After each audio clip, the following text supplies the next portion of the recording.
Hello students, let's today discuss about history of the press in India, focusing on colonial period.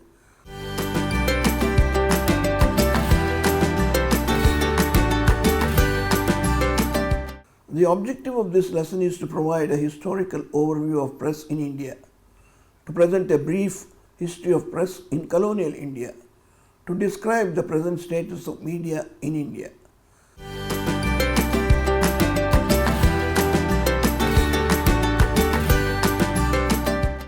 So we have our learning outcomes. What do we do after we finish this lesson? The student will be able to have overall historical understanding of media in India, explain the present status of media in India, understand the recent trends in Indian media.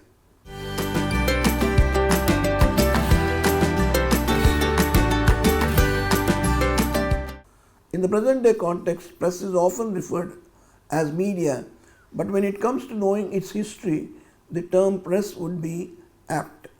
Press is the fourth pillar of democracy.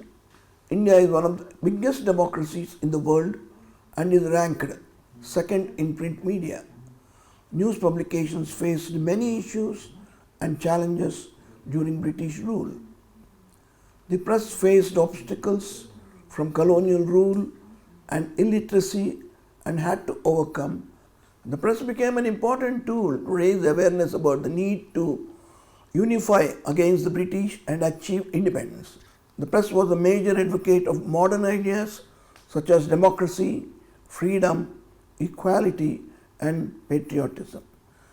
The introduction of the press in India can be attributed to James Augustus Hickey, who was responsible for publishing the first ever newspaper in India. The newspaper was published in 1780 and was called the Bengal Gazette or the Calcutta General Advertiser.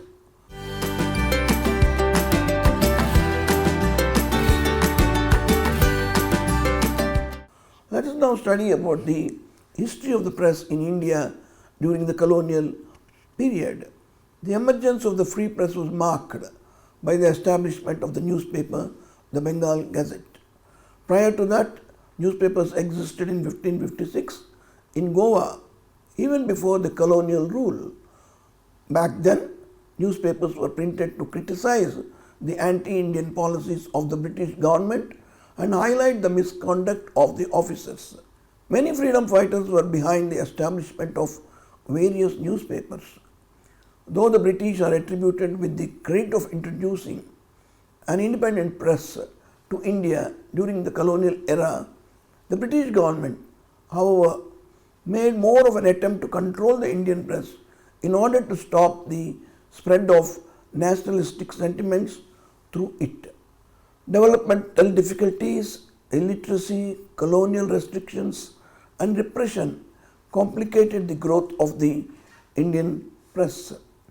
The Bengal Gazette or Calcutta General Advertiser was confiscated in 1872 as a result of its outspoken criticism of the ruling class.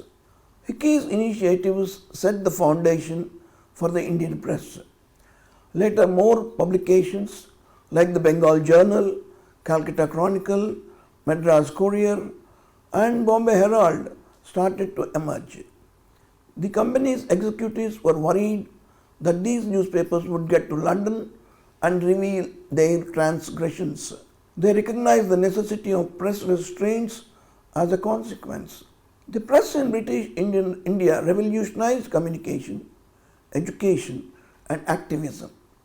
British rule spanning from 1858 to 1947 witnessed the emergence of a vibrant and influential print culture. From English language newspapers to vernacular publications, the press in British India played a crucial role in shaping public opinion, fostering nationalist movements, and spreading ideas of social reform. Its impact was felt across the subcontinent, transcending linguistic and regional boundaries. The development of the press in India during the British colonial rule was marked by formidable challenges and an enduring struggle for survival. These publications faced numerous difficulties including relentless colonial pressure, widespread illiteracy, and the oppressive tactics employed by the ruling authorities. However, as time progressed, the Indian press transformed into a formidable tool in the quest to win over the British. Between 1850 and 1885, the primary focus was on political propaganda, fostering political awareness, and disseminating the ideology of nationalism. The press played a pivotal role in swiftly executing these tasks, which encompassed training, awakening, consolidating, and mobilizing nationalist public opinion. It is noteworthy that the first step towards the freedom movement was the publication of newspapers rather than resorting to armed struggle. Consequent to the first newspaper, namely the Bengal Gazette, several other newspapers followed, such as the Bengal Journal, the Calcutta Chronicle, Madras Courier, and Bombay Herald. All of them, however, were curtailed by censorship measures imposed by the British East India Company. Throughout 1799, 1818, and 1823, the colonial administration enacted several acts to regulate the press in the country. The legislative outlier during this period was the Press Act of 1835, better known as the Metcalfe Act, which introduced a more liberal press policy. This lasted till the revolt of 1857, after which a perturbed foreign administration, shaken by the mutiny, introduced the Licensing Act in 1857. It gave the colonial administration the powers to stop publication and circulation of any printed material. In 1867, the administration enacted the Registration Act, which required every book or newspaper to bear the name of the printer, the publisher, and the place of publication. Additionally, all books were to be submitted to the local government within a month of their publication. One of the most stringent regulations on the freedom of the press in India was the Vernacular Press Act of 1878. Introduced by then Viceroy Lord Lytton, this act provided the government with extensive rights to censor reports and editorials in the vernacular press. It was an attempt to prevent the vernacular press from criticizing British policies. The measure was an answer to the shortcomings of the Gagging Act, which the press was impervious to. With reference to the Vernacular Press Act, a special mention of Bengal's Amrita Bazar Patrika gives a glimpse into the spirit of the Indian press at the time. After the Vernacular Press Act was imposed, Amrita Bazar Patrika began publishing in English too, as the act was not imposed on English newspapers. 4 new measures were enacted between 1908 and 1912: the Newspapers, Incitement to Offences Act, and the Criminal Law Amendment Act of 1908, the Press Act of 1910, and the Prevention of Seditious Meetings Act of 1911. The Press Act of 1910 particularly hit Indian papers hard. It empowered the local government to demand a security fee for any offensive content against the government. Nearly 1,000 papers were prosecuted under the Act. Mahatma Gandhi's Salt Satyagraha widely used the press to rally the masses against the British. This further heightened the tension between the press and the government. With Gandhi's arrest in 1930, the government enacted the Press Emergency Powers Act of 1931. It gave the provincial governments censorship powers. The outbreak of the Second World War in September 1939 brought further restrictions. the government demanded stiffer censorship in spite of the Press Emergency Act of 1931. It controlled and filtered international news that was coming in. Amidst such acts of censorship, the All India newspaper's editors' conference was conceived. It was aimed to be a protector of press rights in the country. It fought with the British government to lift the restrictions and advocated for better relations with the government.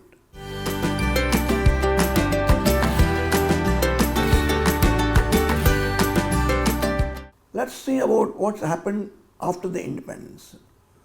The Press Inquiry Committee was set up in 1947 with the aim of examining press laws in the light of fundamental rights formulated by the Constituent Assembly. In 1951, the Press Objectionable Matters Act was passed along with an amendment to Article 19(2), which empowered the government to demand and forfeit security for publication of objectionable matter. It remained in force till 1956. A press commission was set up under Justice Rajadhyaksha in 1954. A major recommendation of the committee was the establishment of the All India Press Council. It was formally established on 4th July 1966 as an autonomous statutory quasi-judicial body with Justice Mudholkar, then a judge of the Supreme Court, as its chairman. Other acts passed include delivering of books and newspapers under Public Libraries Act 1954, working journalists with conditions of services and Miscellaneous Provisions Act 1955, Newspaper Price and Page Act 1956, and Parliamentary Proceedings Protection of Publications Act 1960. Today, there is no formal body that exclusively deals with the freedom of press in the country. All matters concerning the freedom of the press falls under Article 19(1)(a) of the Constitution, which states that all citizens shall have the right to freedom of speech and expression. These freedoms are restricted under Article 19(2) that prevents absolute power under 19(1).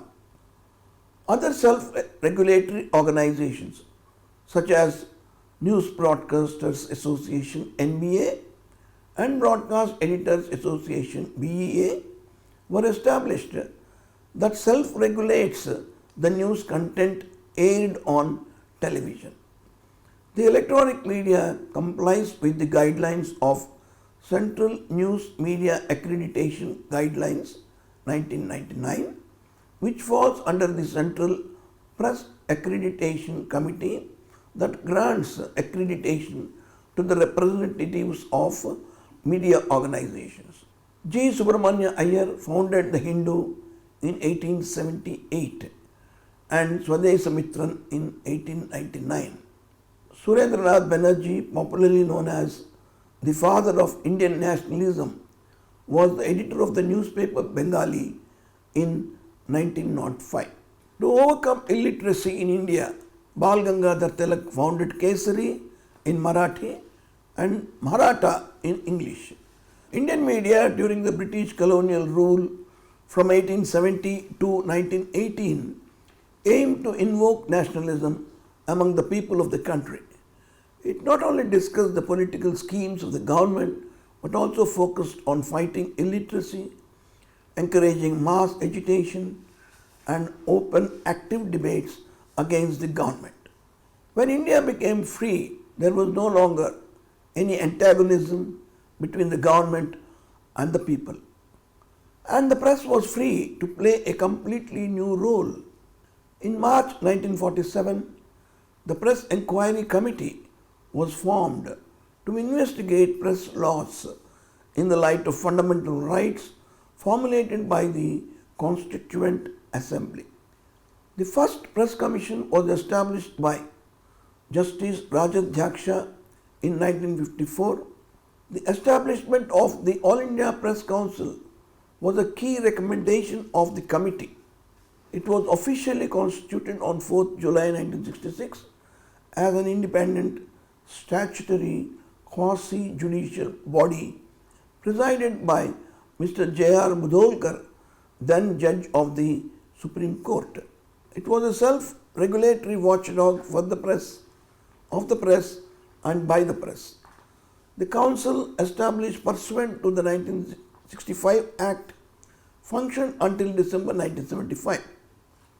The Act was repealed and scrapped by the Council during the internal emergency.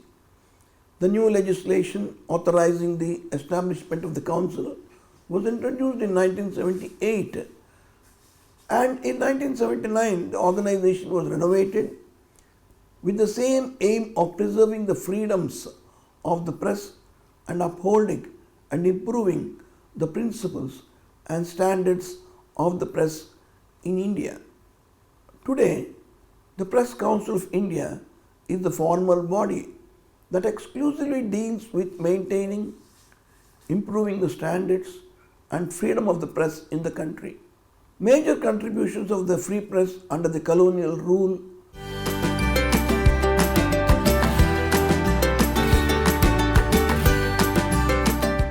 addressing masses. What do we mean by this? The impact of newspapers was not restricted to cities and towns. They also reached remote villages where local libraries acted as hubs for open discussion and debates over editorial pages. The press, with its enormous reach, brought everyone together.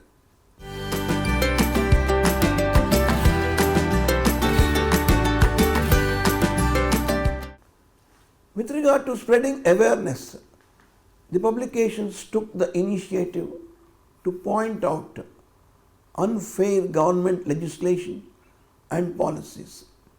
They functioned as government opposing institutions. The colonial exploitation was brought to the public's attention by the press in its early days.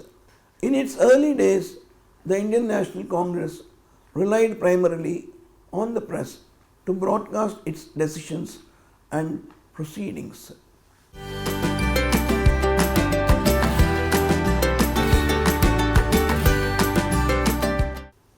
What were the governmental restrictions on press? Let us see now.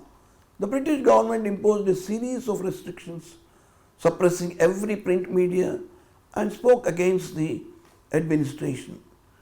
The press was forbidden to call out any evil action taken by the British government and were forced to praise the Crown and its allies in its newspapers.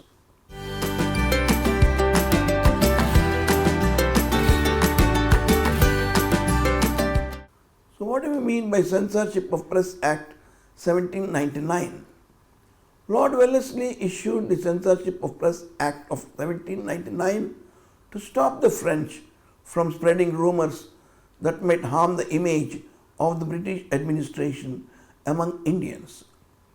The inclusion of the names of the printer, editor and publisher, which we call as imprinter, was made mandatory for every newspaper. A censorship secretary had to be consulted before every publication was made public in 1807. The powers of the Act were expanded to include magazines, books and pamphlets.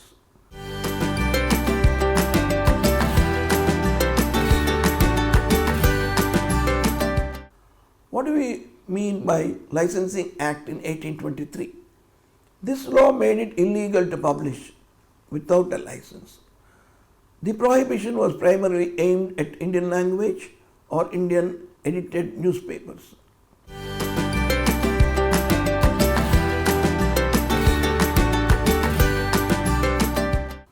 How about Licensing Act in 1857? The government was given the power to halt the printing and circulation of any book, newspaper or printed item under this Act. This lasted till the revolt of 1857, after which a perturbed foreign administration, shaken by the mutiny, introduced the Licensing Act in 1857.